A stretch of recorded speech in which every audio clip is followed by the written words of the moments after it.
Hello दोस्तों, कैसे आप लोग? हमेशा की तरह मस्त और जबरदस्त। वेरी गुड बच्चों। तो हम क्या कर रहे थे, सीटेट के 2024 जनवरी 2024 का जो क्वेश्चन पेपर था उसको सॉल्व कर रहे थे। मैथ्स कंप्लीटली सॉल्व हो गया है, नहीं साइंस कंप्लीटली सॉल्व हो गया है और मैथ्स का एक पार्ट बचा हुआ है अभी हमारा। ठीक है, तो जिन बच्चों ने अभी वो वीडियो नहीं देखी तो मैं सजेस्ट करूंगा इस वीडियो पे आने से पहले आप उन सॉल्यूशंस को देख लीजिए। चलो स्टार्ट करते हैं। ठीक है, कैसा क्या कह रहा है पहला क्वेश्चन? देखो, in triangle A B C and D E F angle B is 90। Angle B कितना है हमारा? 90 डिग्री है।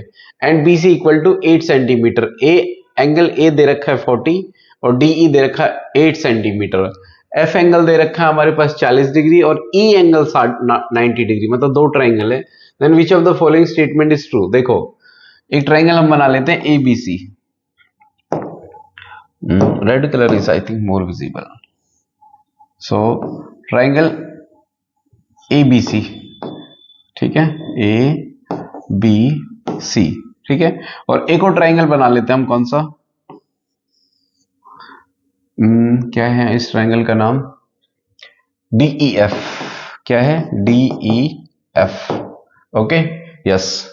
सो अभी क्या कह रहा है, आप चेंज भी कर सकते हो, आप अपनी तरफ से भी ले सकते हो, ठीक है, बट सीक्वेंस में लेना। अगर ये जैसे मान लो ए है, बी है, फिर ये सी लेना, ठीक है, इसी तरीके से। ओके, चलो नेक्स्ट है। अगर हमने क्या करा, उसने कह रहा है कि एंगल बी हमारा 90 डिग्री है, ठीक है, एंगल बी हमारा क्या है? 90 डिग्री है। चलो आगे कह रहा है एंगल ए, ये एंगल हम ए हमारे पास 40 डिग्री है, ठीक है, एंगल ए हमारे पास 40 डिग्री है। डीई, डी से ई साइड कहां है? डीई, डीई हमारे पास है 8 सेंटीमीटर। चलो ठीक है, और कुछ भी? अच्छा, बीसी भी हमारे पास दे रखा है 8 सेंटीमीटर। बीसी कितना हमारे पास? 8 सेंटीमीटर। ओके, अच्छा, एंगल ए 40 डिग्री है, ठीक है, डीई 8 सेंटीमीटर है, ठीक है। एफ, एंगल एफ कितना हमारे पास? एंगल एफ है हमारे पास 40 डिग्री और एंगल ई 90 डिग्री है हमारे पास। एंगल ई कितना है हमारे पास? 90 डिग्री है हमारे पास, ठीक है। अच्छा, ओके, अभी क्या कह रहा है? Then which of the following statement is true?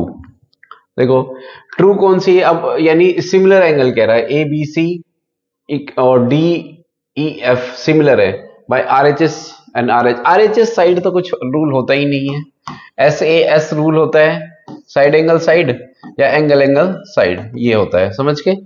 तो ये रूल होंगे, ठीक है, तो पहले दो ऑप्शन तो हो ही नहीं सकते इसमें। अब आता है हमारे पास ट्राइंगल ए बी सी और किसके? A angle, angle angle side या एंगल एंगल साइड डीईएफ के इक्वल है। चलो देखते हैं इसमें। देखो यहां पे देखो, एंगल ई कितना हमारे पास? 90 डिग्री है और एंगल 40 डिग्री, यानी दो एंगल तो सेम है हमारे पास, ए और एक साइड कॉमन है, ये 8 सेंटीमीटर 1 सेंटीमीटर, यानी ए एस रूल लगने वाला है, ये तो हमें पता ही चल गया, दो एंगल सिमिलर है। अब वो कह रहा है कि angle A B C equal to D F E, मतलब ए एंगल, ए किसके सिमिलर है? यस, ए किसके? डी के। नहीं, डी के नहीं है हमारे पास। अब कह रहा है एंगल ए किसके सिमिलर है? एफ के। हाँ है, ये रहा ना, एंगल ए, पहले ए आ रहा है तो आप इसमें भी देखो किसके सिमिलरिटी कंडीशन है। अगर ए है तो यहाँ एफ है, यहां पे देखो जरा, ए डी के, एंगल ए, ये डी किसके सिमिलर है? ए के नहीं, डी बट एफ के सिमिलर है, क्योंकि देखो ए एंगल भी 40 डिग्री दे रखा है और एफ भी 40 दे रखा है। तो और उसके बाद बी, बी कहां है हमारे पास? बी कितना है? कहां है? बी 90 है, फिर ई भी 90 होना चाहिए, यस है ना। और C and D, C and D, C और एंगल ये आप निकाल सकते हो, ठीक है। अगर ये 90, ये कितना हो जाएगा? 90 40 कितना हो जाएगा हमारे पास? 90 40 130, यानी 50 हो जाएगा। ये भी हमारे पास 50 हो जाएगा, ठीक है। बाय एंगल एंगल साइड, दो एंगल दे रखे हैं हमारे पास कॉमन और एक साइड दे रखी है हमारे पास, तो ये वाला क्या हो जाएगा? बिल्कुल सही हो जाएगा हमारे पास, ठीक है। चलो आगे करते हैं। कह रहा है अगले क्वेश्चन में, देखो, 3 कंसेक्यूटिव इंटीजर्स, 3 कंसेक्यूटिव इंटीजर्स हैं, और जैसे अगर हम कंसेक्यूटिव इंटीजर्स को माने तो पहला इंटीजर हम मान लेते हैं, लेट फर्स्ट नंबर, फर्स्ट को मान लेते हैं। फर्स्ट इंटीजर क्या है हमारे पास? फर्स्ट इंटीजर है हमारे पास x, सेकंड इंटीजर क्या है? 2x, नहीं x+1, कंसेक्यूटिव है ना, मतलब अगला वाला x+1, और थर्ड क्या आ जाएगा हमारे पास, थर्ड इंटीजर x+2। आज थोड़ी तबीयत ठीक नहीं है बच्चों, लेकिन आपके लिए वीडियो तो बनानी ही है जैसा कि मैंने प्रॉमिस किया है। चलो करते हैं। हम क्या कह रहे हैं, increasing order and multiplied by 3, 5 and 2। पहले नंबर को 3 से मल्टीप्लाई करो, है ना, अकॉर्डिंग टू क्वेश्चन। कह रहा है 3x प्लस 5 को किससे मल्टीप्लाई करो, सेकंड नंबर को, तो 5x+1 प्लस, और थर्ड नंबर को किससे मल्टीप्लाई करना, 2 से। 2 कितना, x+2। इनका सम कितना आएगा, 99 आएगा। कह रहा है एडेड अप टू 99। ठीक है, चलो 3x इसको सॉल्व कर लेते हैं। इस जगह 5x+5 plus 2x+2 equal to कितना आएगा, 99। x की वैल्यू देख लो जरा, 3x 5x यानी कितने हो, 3 5 8 10x प्लस 5, कुछ गड़बड़ की है हमने, 2 दूनी 4 आएगा यहाँ, 2 2 4, तो क्या आएगा 5 और 4 9 ना, 9 आ जाएगा 99। तो x की वैल्यू कितनी आएगी, 10x इक्वल टू आ जाएगा ये 9, 99 उधर जाएगा, -9 कितना आएगा 90। तो x की वैल्यू कितनी आ जाएगी, x की वैल्यू कितनी आ जाएगी हमारे पास 90/10 यानी 9 आ जाएगी। ठीक है, अगर x की वैल्यू 9 है तो फर्स्ट नंबर क्या हो जाएगा हमारे पास, 9 ही होगा। ठीक है, सेकंड नंबर कितना होगा, 10 होगा, थर्ड नंबर कितना होगा, 11 होगा। What is the sum of the original first, इसका sum and the third integer, third का, तो 9 + 11 कितना हो जाएगा, 20। Yes, 20 is the right answer. Okay, next आगे क्या कह रहे हैं। हाँ, अब मिडिल स्कूल यहां पे रख लेते हैं इसको। ठीक है, अब middle school mathematics teacher poses the following questions to her class. Which of the graph would you use to show the following data? The height of participant in athlete meet। ठीक है, एथलीट मीट की मतलब एक height है, तो कौन सा data, मतलब कौन सा ग्राफ यूज करेंगे अगर आपको हाइट रिप्रेजेंट करनी है उस ग्राफ में। और क्या रिप्रेजेंट करना, number of passenger boarding from 9 AM to 9 PM। देखो 9 AM to 9 PM मतलब कंटिन्यूस डाटा है। तो अब कह रहा है क्या कि help the learners understand the difference between the bar graph and line graph. क्या कह रहा है, the intention of the teacher is to, teacher क्या समझाना चाहता है, लर्नर को क्या समझाना चाहता है, understand the difference between bar graph and line graph. क्या बार ग्राफ और लाइन ग्राफ की बात हो रही है। सबसे पहले तो इस डाटा को कैसे रिप्रेजेंट करेंगे आप, डाटा को देखो कभी भी अगर कंटिन्यूअस है, मतलब जैसे अगर हम हाइट की बात करते हैं तो, या फिर पहले इसको ले लेते हैं, 9 AM से 9 PM हम स्टेशन पे एक मान लो तो ट्रेन जा रही है। ठीक है, the number of passenger boarding train, है ना, तो डाटा मान लो यहाँ नंबर हमने कर दिया, यहाँ मान लो पहले 10 20 30 40 इतने पैसेंजर गए हैं, है ना। मान लो 9 AM से ये हो गया हमारे पास, अब इसको ऐसा कर लेंगे 9 AM से 10 AM, है ना, 10 AM से 9 AM से मान लो 10 AM तक गए, कितने से 20 पैसेंजर गए। ठीक है, अगले 10 से 11 PM कितने गए, मान लो 40 गए। अगले 11 से 12 मान लो फिर 25 गए। ठीक है, इस तरीके से डाटा रिप्रेजेंट कर रहे हैं। इस डाटा को बोलते हैं, अगर ऐसा बनाएंगे हम तो इसको बोलते हैं हिस्टोग्राम। क्या बोलते हैं इसको, हिस्टोग्राम। समझ गए, हिस्टोग्राम या हिस्टोग्राफ। ठीक है, अच्छा ओके, फॉर डाटा रिप्रेजेंटेशन। ठीक है, अब कह रहा है teacher the graph using the line. देखो ऐसे डाटा को ऐसे हाइट को भी कर सकते हैं आप, जैसे सिमिलरली अगर इसी चीज को करेंगे तो क्या आएगा, ये हमारे मान लो 5 फीट से ये मान लो 4 to 6 फीट है। ठीक है, 4 to 6 तो ज़्यादा ही हो जाएगा, तो 4 फीट से मान लो 4.5 से मान लो ऐसे 2 बच्चे हैं, 4 बच्चे हैं, 6 बच्चे हैं, है ना। 4.5 से मान लो 5 फीट के कितने बच्चे, 4। ऐसे ही 5 फीट से 6 बच्चे के मान लो 6 बच्चे हैं हमारे पास, 5 6 फीट। ये सब हिस्टोग्राम्स आते हैं हमारे पास। तो जो हमारा टीचर है ना, बच्चे को बताना चाहता है कि कैसे इंटरवल्स का यूज करेंगे। लाइन ग्राफ से रिप्रेजेंट नहीं हो सकती ये चीजें, ना ही बार ग्राफ से यूज। बार ग्राफ में बीच में गैप्स होते हैं, तो ये कंटिन्यूस है हमारे पास कि 9 से 10 10 से 11, है ना। तो ऐसे ग्राफ को हम हिस्टोग्राम से रिप्रेजेंट करते हैं। ठीक है, तो टीचर क्या सिखाना चाहता है, टीचर बच्चों को सिखाना चाहता है हिस्टोग्राम के बारे में। ठीक है, ओके, तो आंसर इसका ये आ जाएगा list. Teacher use of histograms for data representation. ठीक है, ये दोनों ही चीजें किससे, हिस्टोग्राम से रिप्रेजेंट की जा सकती हैं। लाइन से नहीं दी, पाई चार्ट क्या है, पाई से नहीं रिप्रेजेंट, पाई में क्या होते हैं कि भाई 30 40 मान लो यहाँ पे है, ये मान लो 20 है, ये मान लो 6, ये मान लो 30 है, ये मान लो 80 है। ये इस तरीके से पाई चार्ट में जब सेक्शन अलग अलग डिवाइडेड हो तो ये पाई चार्ट से करते, पूरा कितना 360 होना चाहिए, ये देख लेना, ये तो मैंने रफली ऐसे लिख दिया है 360 होना चाहिए। ठीक है, ऐसे ही पाई चार्ट से नहीं कर सकते हम इसको, क्योंकि इंटरवल है हमारे पास। बार ग्राफ और लाइन ग्राफ नहीं, लाइन मैंने बताया, लाइन ग्राफ क्या होता है, देखो ऐसे, जैसे मान लो सेंसेक्स बढ़ता है ना, इस तरीके से डिक्रीज हो जाता है, ये लाइन ग्राफ है। तो ये जो है, ये graph line graph bar graph हमारे पास, ये इससे हम इंटरवल्स नहीं रिप्रेजेंट कर सकते हैं, समझ के, इंटरवल्स के लिए हिस्टोग्राम ही रिप्रेजेंट किया जा सकता है। ठीक है, तो इसका आंसर ये आएगा फोर्थ। नेक्स्ट हमारे पास क्या दे रखा है, 54।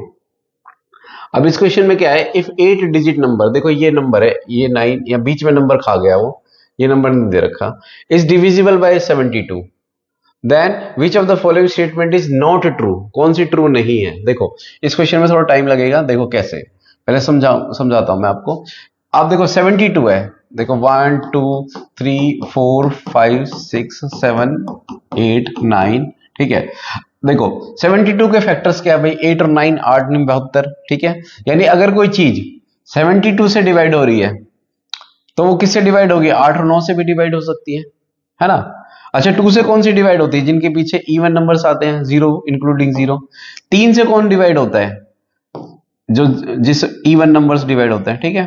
3 से कौन डिवाइड होता है, जिनका सम कितना हो, सम is divisible bye 3, divisible by 3, ठीक है। 4 से कौन डिवाइड होते हैं, जिनके last 2 digits divided by 4, divided by 4, 4 से डिवाइड हो जाए। 5 से जिनके पीछे 5 और 0 नंबर आए। 6 से जो 2 और 3 से डिवाइड हो जाए, वो 6 से भी डिवाइड हो सकते हैं। ऐसी 7 की कंडीशन है, ठीक है। 8 और 9 से, मतलब 8 और 9 की क्यों बात कर रहा हूं मैं, क्योंकि 8 नहीं बेहतर, जो 8 से कौन डिवाइड हो जाते हैं, जिसके लास्ट 3 डिजिट्स 8 से डिवाइड हो जाते हैं, वो पूरा नंबर 8 से डिवाइड हो जाएगा। ऐसे 9 से कौन से डिवाइड होते हैं, जिनका सम 9 आ जाए, मतलब जैसे 63 है, 6 और 3 कितना होता है 9, अगर इनका सम कितना हो जाए 9 हो जाए तो वो 9 से डिवाइड हो जाएगा, ठीक है। तो अब इस नंबर को देखो जरा, इसमें पहले लास्ट के 3 डिजिट ये वाले देख लेते हैं, 9/2, ठीक है। इसमें 1 ऑप्शन रखेंगे, देखो 9, सबसे पहले तो 9, y की वैल्यू कितनी हो सकती है 5, चलो 5 रखते हैं और 2 रखते हैं, ठीक है। तो क्या ये किससे डिवाइड हो जाएगा, 8 से डिवाइड हो जाएगा, हाँ डिवाइड हो जाएगा, देखना जरा, 8 एकम 8 और 8 एक बच गया, 8 एकम 8 और कितना बचा, 15 7 8 नहीं 72, ये डिवाइड हो जाएगा हमारे पास, ठीक है। 8 एकम 8 1, 8 एकम 8, ठीक है ठीक है। नेक्स्ट है हमारे पास, अगर ये देखो जरा, y रखो, y की वैल्यू पुट करो जरा इसमें, y की वैल्यू पुट करोगे तो कितना, 9 9 और 2, ठीक है। तो ये कितना हो जाएगा, ये भी 8 से डिवाइड हो जाएगा, देखो जरा, 8 एकम 8 1, 8 दूनी 16, 8 चौके 32, ये भी डिवाइड हो जाएगा, ठीक है। अगला देखते हैं जरा, y की वैल्यू पुट करो, 9 5 और 2, ये भी 8 से डिवाइड हो जाएगा, ठीक है। देखो 8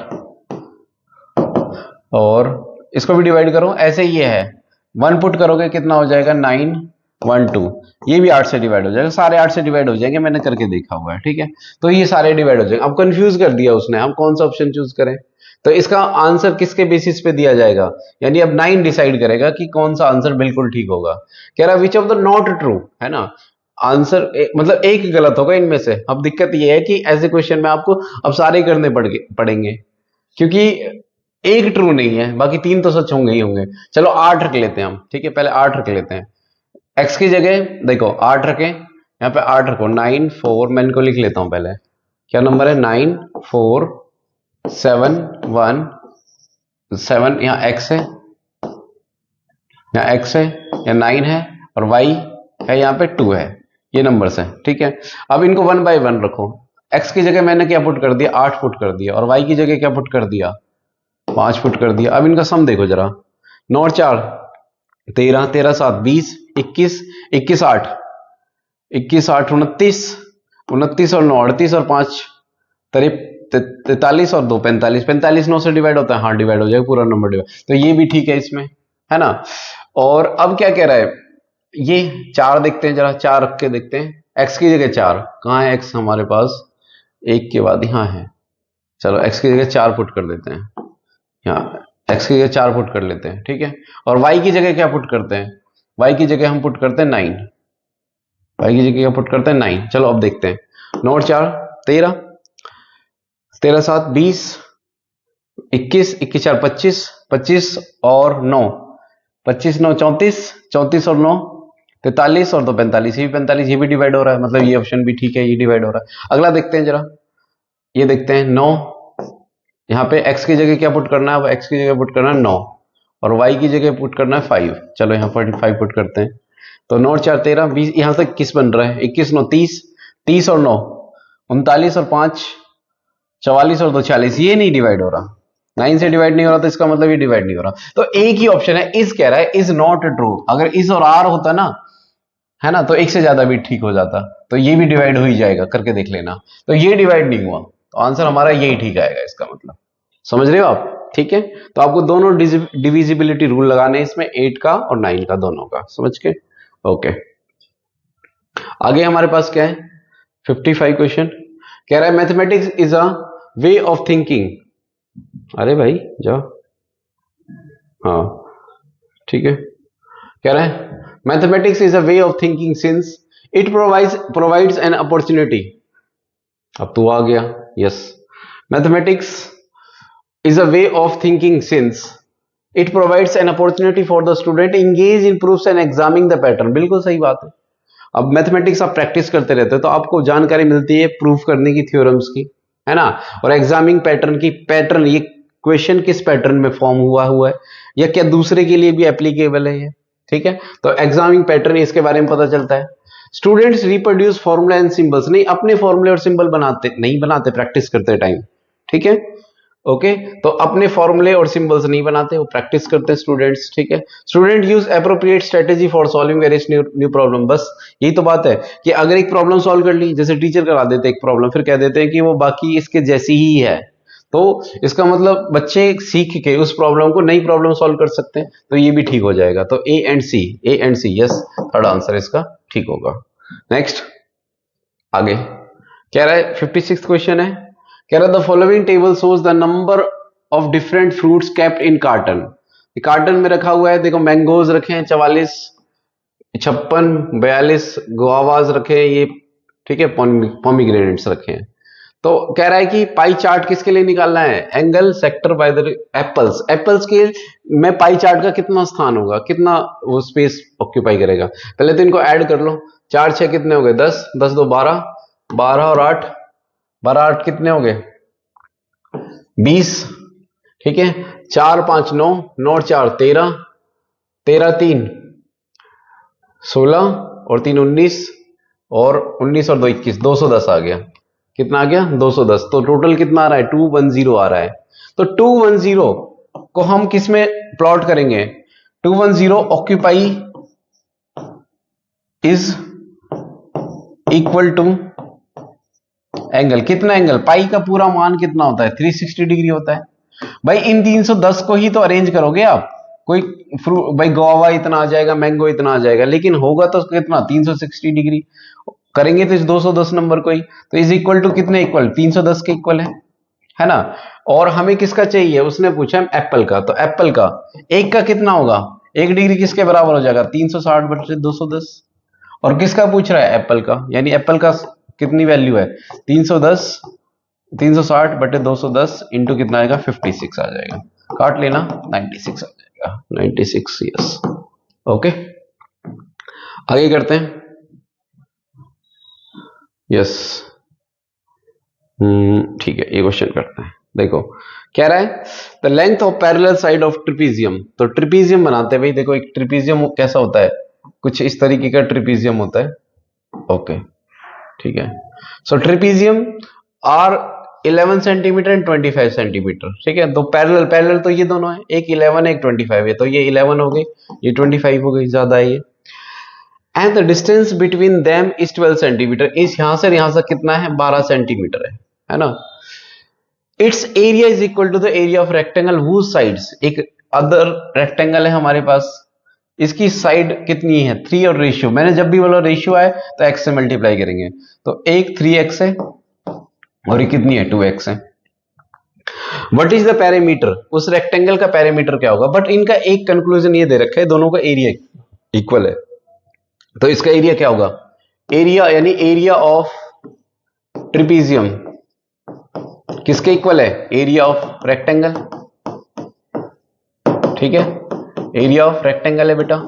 सो ट्रिपीजियम का एरिया कितना होता है 1/2, बेस कितना है, sum of parallel side, sum of parallel side यानी 25 और 11 इंटू हाइट, यही तो हाइट होगी इसकी कितनी 12, equal to area of rectangle क्या होता है लेंथ इंटू ब्रेड्थ यानी 2x इंटू 3x, ठीक है, तो कितना आएगा 1/2 इक्वल टू कुछ नहीं है 1/2 कुछ नहीं है ये 1/2 इंटू कितना आ जाएगा 1/2 इंटू कितना आएगा 25 और 36 इंटू 12 इक्वल टू ये कितना आ जाएगा 6x², 6 से कट जाएगा 6 चौगुणे 36 और 6 से 3 2 6 पे कट गया, यानी 36 इज इक्वल टू कितना आ जाएगा x² और x की वैल्यू कितनी हो जाएगी +-6, यहां से x की वैल्यू हम 6 लेंगे, क्यों, क्योंकि लेंथ नेगेटिव नहीं हो सकती, ठीक है। अब इसका मतलब पहली साइड कितनी हो जाएगी, अब 3x यहाँ वैल्यू पुट कर दो, x की वैल्यू कितनी है 6 है ना, तो 3 6 18 यानी लेंथ उसकी 18 है, ब्रेड कितनी है 2 इंटू 6 यानी 12 हो गई। पेरीमीटर पूछ रहा है, पेरीमीटर मतलब इन सबका सम, तो 12 12 ये 12 हो गई, ये 18 हो गई, ठीक है, तो 12 12 24 और 18 दूनी 36, 24 और 36 0 और कितना आएगा 60, यस आंसर है। आगे अच्छा कह रहा है ए ये दे रखा है इतना, बी ये दे रखा है, सी ये दे रखा है, डी इतना दे रखा है, then what is the value of sum of the coefficient of x² and x if a plus b plus c minus d, A को जोड़ना है, चलो करते हैं, ए को किससे जोड़ना है 2x² प्लस 2x 12x, ये तो ए हो गया, प्लस बी कहां है 11 minus 8x plus 3x² plus सी भी जोड़ो 17 माइनस 4x² है ना, बस इतना ही है। डी को माइनस करना है, ध्यान रखना जब डी को माइनस कर रहे हैं तो इसका मतलब उनके साइन चेंज हो जाएंगे, ये माइनस है तो ये माइनस x² हो जाएगा, ये प्लस x हो जाएगा और ये क्या हो जाएगा ये +3 हो जाएगा, ठीक है। अब क्या कर रहा है, किसके कोएफिशिएंट मांग रहा है x² और x², यानी x² के कोएफिशिएंट देख लेते हैं पहले, -2 और x² का यहाँ 3 है और x² यहाँ पे x² और भी है कहीं, एक बार चेक कर लें, एक ही रहा ना x², ठीक है। सो देखो एक तो ये देखो -2 x² और -x², -3x² बनेगा, माइनस वालों को लोग जोड़ लो, वो +3 को कैंसिल कर देगा, तो क्या बचा x² का सिर्फ कोएफिशिएंट बचा -4, x² का कोएफिशिएंट कितना बचा कोएफिशिएंट उसको बोलते हैं जो आगे लगते हैं उन पावर्स के। अच्छा अभी किसके कोएफिशिएंट और पूछ रहा है x का, x कहां पे यहाँ पे -8 है, यस -8 और कहां है x, और है हमारे पास और भी है कहीं x, देख लेता हूं 12x है ये बच्चों, 12x तो 12 और भी हैं, देखो मैं एक बार यहाँ गलती कर चुका हूं तो मैं एक बार चेक कर लेता हूं, 17 माइनस x², ठीक है। अब 12x है ना, 12 में से 8 गए 4x है ना, तो 4x प्लस का है ना, और कितना है एक प्लस का 5x, ठीक है, तो कितना बचा 5x बचा, 5x का इसका कोएफिशिएंट कितना होगा 5, तो x का कोएफिशिएंट कितना होगा 5, तो इनका सम करना है ना, सम ही तो बोल रहे हैं, हाँ सम, तो -4 + 5 कितना हो जाएगा +1, प्लस का बड़ा है ना तो +1 आंसर आ जाएगा, yes okay. Next okay which of the following is not a dimension of assessment of mathematics learning, communication देखो कौन सा डायमेंशन ऑफ असेसमेंट नहीं है, असेसमेंट नहीं कर सकते आप किस तरीके से, कम्युनिकेशन करके, जैसे आप टेबल सुन सकते हो बच्चों से है ना, तो वो भी एक असेसमेंट का तरीका है। पैटर्न और प्रोसीजर देखो, आप बच्चे को पैटर्न दिखा सकते हो, प्रोसीजर कैसे उसको ट्रायंगल दिखा सकते हो, रेक्टेंगल की शेप दिखा सकते हो, पैटर्न की पहचान हो सकती है, तो ये भी एक असेसमेंट का तरीका है। और डिस्पोजिशन टुवर्ड्स मैथमेटिक्स, देखो डिस्पोजिशन का मतलब क्या है कि बच्चे का रुझान मैथमेटिक्स की तरफ, है ना। आप मतलब बच्चे का रुझान देख के असेसमेंट नहीं कर सकते कि बच्चे का भाई इंटरेस्ट है मैथमेटिक्स के अंदर। मान लो कोई जैसे XYZ बंदा है ना, मान लो कोई लड़की है या फिर कोई अच्छा बच्चा है, उसका हमें ये पता है कि भाई इसका मैथमेटिक्स बहुत अच्छा है, ये समझती है, इसको इंटरेस्ट है।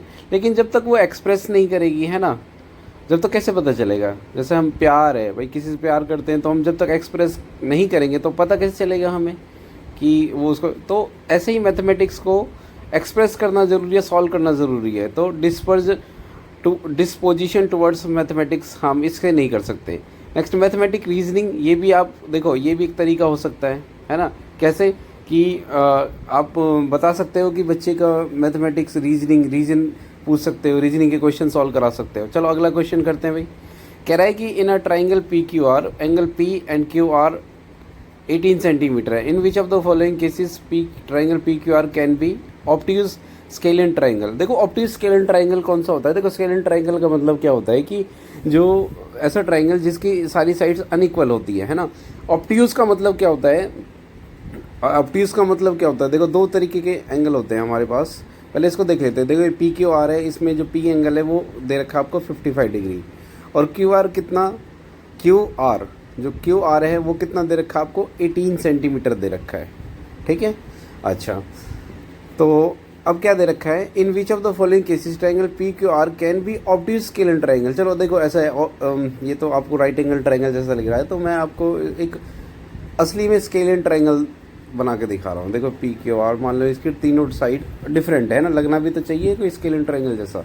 तो ये हमारे पास P है 55 डिग्री, और ये है हमारे पास 18 सेंटीमीटर QR गिवन है हमारे पास।